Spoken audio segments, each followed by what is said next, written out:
जय माता दी। नमस्कार दोस्तों। नवरात्रि देखिए 4 नवरात्रि होते हैं। चैत्र मास शुक्ल पक्ष से ये हमारी संवत्सर चालू होता है और पहला नवरात्र है। अब इसमें शुभ मुहूर्त और कलश स्थापन का बहुत मतभेद होता है लोगों का कि गुरुजी ये कलश स्थापन का मुहूर्त कब है, अमृत वेला कब है और इसका विधि क्या है। तो आप ध्यान पूर्वक सुनिए, आपको बता रहे हैं हम। ये चैत्र मास शुक्ल पक्ष 22 मार्च 2023 दिन बुधवार से प्रारंभ हो रहा है। 22 मार्च से 30 मार्च तक इस बार की जो नवरात्र है पूरे 9 दिन का है। न कोई घटता है न कोई बढ़ता है। इस बार नवरात्रि में माँ जो दुर्गा है डोली पर सवार होकर के आ रही है। तो इस समय का संकेत जो है बहुत शुभ संयोग है। योग और नक्षत्रों के अनुसार भी इस साल का जो नवरात्र है बहुत ही दिव्य है और इसका शुभ संकेत मिलने वाला है भारतवर्ष पे। हालांकि ये चैत्र मास की शुक्ल पक्ष की नवरात्रि जो है 22 तारीख से प्रारंभ हो रही है और इसका शुभ मुहूर्त जो है कलश स्थापन का, कलश स्थापन कहता है कोई, घट स्थापन कहता है। सुबह 6:29 से लेके 7:39, लगभग 1 घंटे या 55 मिनट का समय है इसमें। उसके बाद में दोपहर का जो अमृत मुहूर्त होता है वो अमृत मुहूर्त 11:39 से लेकर के 12:55 तक है। इसमें भी अगर व्यक्ति कोई सुबह नहीं कर पाता है तो आप ये अमृत मुहूर्त में आप कलश स्थापन, घट स्थापन, माँ का खेतरी जो पंचजौ होते हैं जिसमें आप 5 चीज़ मिला करके जो माँ का खेतरी आप कलश का स्थापन करते हैं तो ये आपके लिए काफ़ी शुभ मुहूर्त है। इस नवरात्रि में इस समय जो है गुरु और बृहस्पति और शनि जो है स्वराशि में अपने राशि में स्थित है। ये संयोग जो है लगभग आपका 109 वर्ष में आया है। तो ये बहुत अच्छा संयोग है। कलश स्थापन करने के बाद में माँ का आराधना कीजिए। कलश के अंदर जो है सुपारी, पैसे, द्रव्य और पान के पत्ते और उसमें आप एक सिक्के डालिए, कलावा, रोली, सिंदूर वगैरह डाल करके गौरी गणेश का स्थापना कीजिए और कलश के दाहिने साइड में आप एक अखंड ज्योति का स्थापना कीजिए। क्योंकि 9 दिन जो है शुद्ध वातावरण के साथ रहते हुए शुद्ध सात्विक हो करके ब्रह्मचर्य का पालन करके माँ भगवती का आराधना कीजिएगा। देखिए माँ भगवती जो है शुद्ध सात्विक और साक्षात माँ जो है ना, सर्व मंगल मांगल्ये शिवे सर्वार्थ साधिके शरण्ये त्र्यंबके गौरी नारायणी नमोस्तुते। माँ अधिष्ठात्री जो है सभी देवताओं से श्रेष्ठ है। इनके सामने भगवान शंकर से लेकर ब्रह्मा विष्णु तक सिर झुकाते हैं।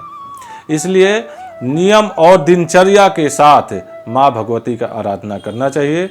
और आप शुरुआत में या किसी ब्राह्मण द्वारा आप एक कलश का स्थापना कराइए, पूजा कराइए, शुरुआत कराइए तो आपके लिए काफ़ी अच्छा होगा। अगर आप अपने से भी करना चाहते हैं तो गौरी गणेश का रख करके उसके आगे कलश रखिए और कलश के दाहिने साइड में नीचे चावल का पुंज रख करके और उस पर जोत रखिए। माँ का अखंड जोत, आप घी का, शुद्ध घी का जोत जलाइए। और आप मंत्र अगर नहीं आता है तो सबसे पहले प्रथम पूजा गजाननं भूत गणादि सेवितम कपीथ जम्बो फलचारु भक्षणम उमासुतं सो कविनाशकारकं नमामि विघ्नेश्वरपाद पंकजम। सबसे पहले प्रथम पूज्य जो है भगवान गणेश है। आप दुर्वा ले आइए, पार्क से जाकर के अच्छे साफ सुथरा करके गणेश जी को, अगर आपको ये मंत्र नहीं आता है तो ओम गम गणपतये नमः ये कह करके आप भगवान गणेश जी का आराधना कीजिए।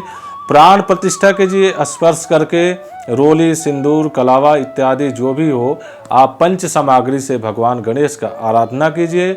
और उसके आराधना करने के बाद में फिर आप कलश क्या है, देखिए एक शरीर, जैसे आप भगवती का सर होता है वो कलश एक शरीर हो गया।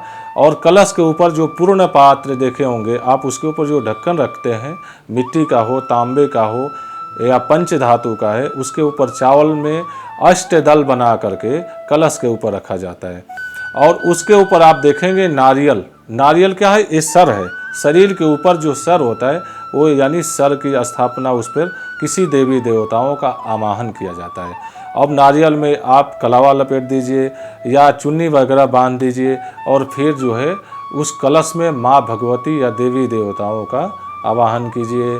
कलशस्य मुखे विष्णु कंठे रुद्र समाश्रिता मूले त्वस्थितो ब्रह्मा मध्य मातृगणाक्षिता।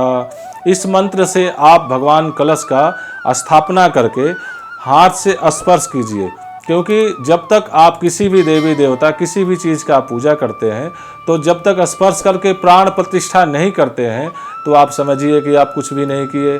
तो अगर मंत्र नहीं आता हो तो आपने राइट हैंड से कलश की स्थापना ऐसे हाथ से स्पर्श करके और 3 बार जल तांबे या पीतल लोटे में आप जल मिलाइए, गंगा जी का जल डालिए और अपने सीधे हाथ से राइट क्लॉक घुमाते हुए 3 बार पाद्योपाद्यम समर्पयामि, हस्तियोर्घ्यम समर्पयामि, मुखे आचमनीयम जलम समर्पयामि। 3 बार जल को घुमा करके भगवान से कहिए कि हे भगवान, हे भगवती माँ दुर्गा, आप इस कलश में वास कीजिए और आपको हस्तियों हाथ धुलाइए, फिर पाद्योपाद्यम हस्तियोर्घ्यम मुखे आचमनीयम।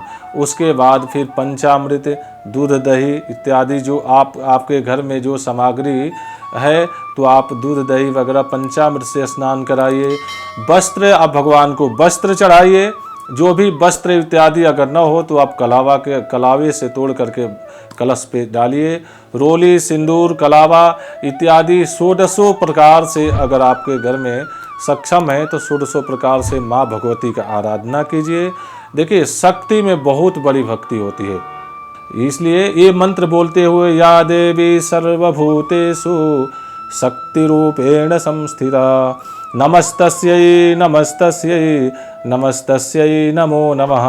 ये शक्ति का पर्व है। नवरात्रि जो है, नवरात्रि ये बहुत सिद्धियों का दिन है, माँ भगवती का अपरंपार शक्ति का दिन है। इसमें जितना भी आप इनका आराधना करेंगे तो आप देखेंगे कि 9 दिन के पर्यंत आपको बहुत ही शक्तियों का आभास होगा।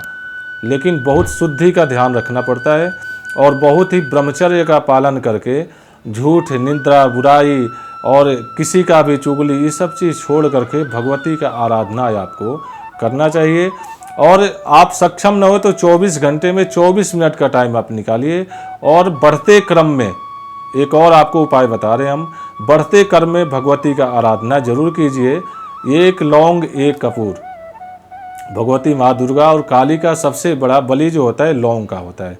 उसके साथ कपूर आपके ज़िंदगी में सुख समृद्धि वातावरण और घर परिवार में पॉजिटिविटी एनर्जी को लाने के लिए लौंग के साथ कपूर को आप रोज़ जलाइए प्रतिदिन बढ़ते हुए क्रम में। जैसे आज प्रतिपदा है, नवरात्रि के पहले दिन प्रथमम शैलपुत्री च द्वितीयम ब्रह्मचारिणी तृतीयम चंद्रघंटेति कुष्मांडेति चतुर्थकम पंचमं स्कंधमातेति षष्ठम कात्यायनीचित सप्तमं कालरात्रीति महागौरीति चाष्टमम। नवरात्र के प्रथम दिवस माँ शैलपुत्री का पूजा और आराधना होता है। तो उस दिन आप 1 लौंग 1 कपूर जला करके माँ को ऐसे आरती दिखाइए और नीचे रख के प्रार्थना कीजिए, हे माँ शैलपुत्री, हमारे घर में आप आइए और निवास कीजिए, हमारे घर के सुख समृद्धि शांति आप बनाइए, हमारे जितना भी हमारे अंदर शक्ति सामर्थ्य है आपका आराधना कर रहे हैं। इस तरीके से आप नवरात्रि में अगर करते हैं तो आप देखेंगे 9 दिन पर्यंतम आपको बहुत शक्ति का आभास होगा। माँ दुर्गा जो है आपके घर में सुख समृद्धि शांति दे। जय माता दी।